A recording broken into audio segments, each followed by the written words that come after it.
น้องอาอายจับมือพอนกพงศกรพร้อมกับญานุเสียงวิหกพากัน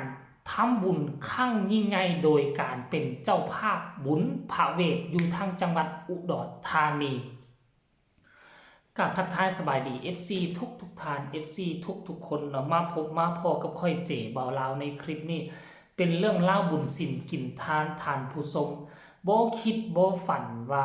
วงนี้จะเป็นคนแบบนี้จะมีนิสัยแบบนี้ถ้ากรณีว่าเล็กๆน้อยๆเอารถแห่ไปแจมเอารถแห่ไปให้ตอนช่วงบ่ายค่อยบ่ว่าหยังอันนี้มีทั้งรถแห่อันนี้มีทั้งวงใหญ่และเกณฑ์ไพ่พลของวงเสียงวิหกไปเต็มกำลังฐานผู้ชม300กว่าชีวิตพากันไปเฮ็ดบุญสินกินทานครั้งนี้ก่อนจะไปลงลึกเรื่องนั้นขอทักทายสบายดี FC ของเจเบาลาวทั้ง2ฝั่งของบ่ว่าจะอยู่ทั้งฝั่งไทยแล้วก็ฝั่งลาวเนาะ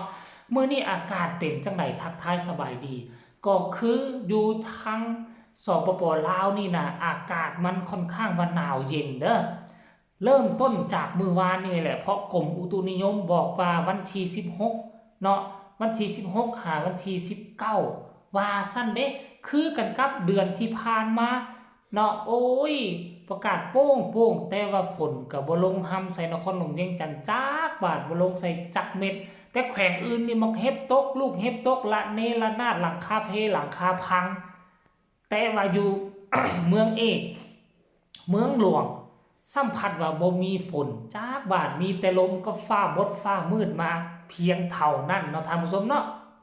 ทุกคนต้องมีสติระมัดระวังตัวเด้อเพราะว่าหยังเพราะว่ายามนี้มันบ่แม่นฤดูฝนถ้าหากมีฝนมันจะมีลมแรงมานำเขาเอิ้นว่าพายุฤดูร้อนเพราะฉะนั้นมองใดที่บ่เจอลมฝนก็อย่าสุถามหามันหลายคันกรณีว่าเดือน5เดือน6เดือน7เดือน8ฝนตกแท้จะเป็นฝนตกปกติฝนตกหาบ่ใหญ่หาบ่หลวงมันก็สิตกปกติถ้ายามนี้มันจะมาพร้อมลูกเห็บมันจะมาพร้อมลมมันจะเฮ็ดให้โอกาสหัวส่วนไฮนาตากาจะมีโอกาสมุดม้อยสลับไปเนาะหัวข้อลักเขาเป็นไปเป็นมาคือจังไดคือว่ามื้อคืนนี้เนาะ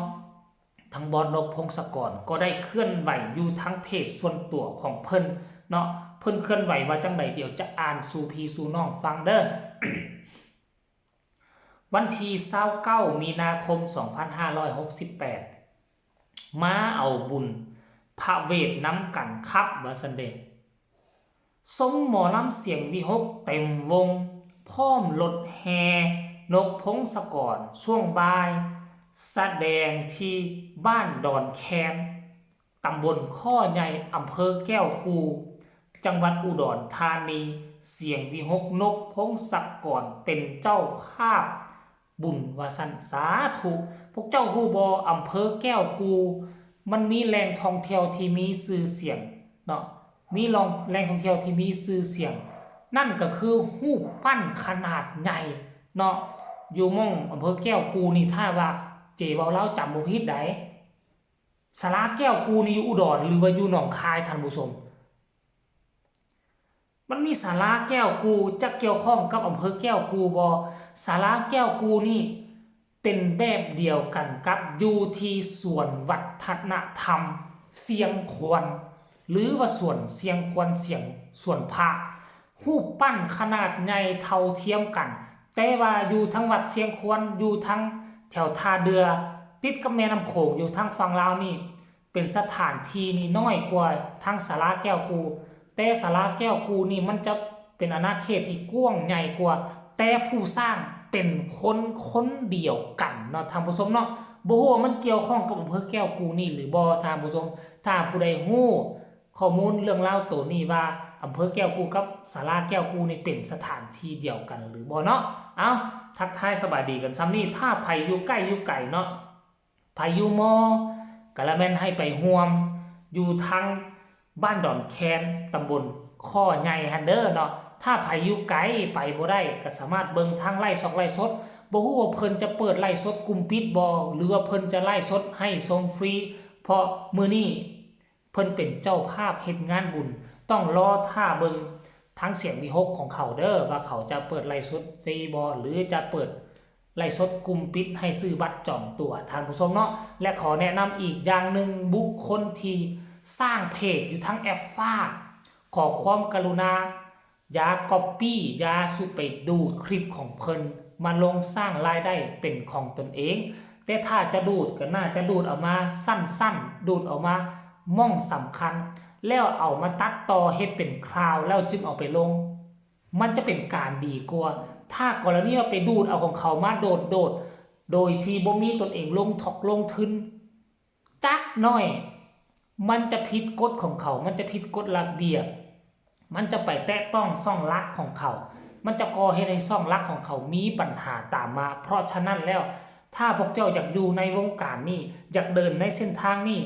อยากเป็นทั้ง FC และอยากสร้างรายได้ยืนนำแอฟฟ้าพวกเจ้าก็ต้องทำตามกฎทำตามกติกาเนาะต้องเฮ็ดข่าวเฮียนเฮ็ดข่าวด้วยตนเองเนี่ยเฮียนลงมือด้วยตนเองเนี่ยว่าแม่นว่าจะไปลอยก๊อปปี้เอามาลงแล้วนั่งอยู่กันสั่นขากินสบาย